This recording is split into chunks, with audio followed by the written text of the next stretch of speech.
So Merry Christmas, everybody. This Christmas season, we celebrate what we call the mystery of the Incarnation, which means the word carne in the middle of incarnation means flesh or meat. And so God became flesh. The Word became flesh and dwelt among us.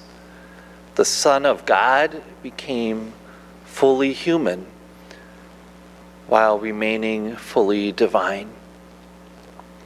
And it's in this context of celebrating the Incarnation that we celebrate this feast of the Holy Family, of Jesus, Mary, and Joseph. Jesus was part of a family, part of our human existence. And in many ways, our families, no matter what they look like, are places where Christ is present. Our families is where faith, in a sense, gets its flesh and bones. And our families is where our faith gets real. Families are the people that we both love and struggle with. I know my family has its share of struggles, just like everybody's. So yesterday the highlight was we were grateful just for a few texts from my brother, which was an improvement. In Thanksgiving of 1980, my family had the funeral visitation, the wake for my grandfather, and the next day had Grandpa's funeral. And at his funeral, we read today's second reading from St. Paul's letter to the Colossians.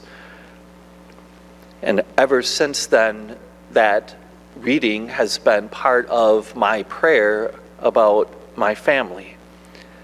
St. Paul talks about, as God's chosen ones, putting on the virtues of Christ, bearing with one another, being patient and humble, forgiving whatever grievances we have against each other.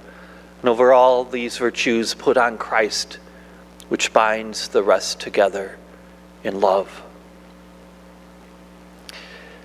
That's a measuring stick for us. And a measuring stick in many ways, I think, for our faith.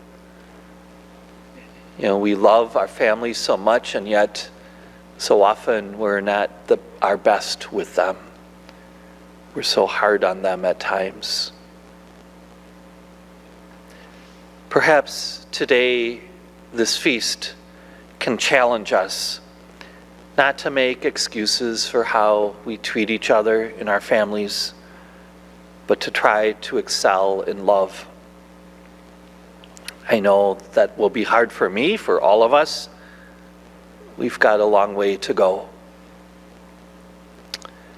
And yet, that's very real, right? So the first reading today, I remember as a kid, my dad used to poke us in our shoulders, "Be good to your dad."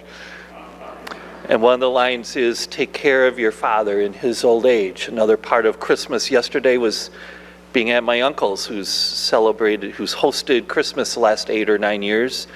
And he's in his last days, it looks like. So just being with my cousins as they're learning to take care of him as he's, confined to his bedroom right now.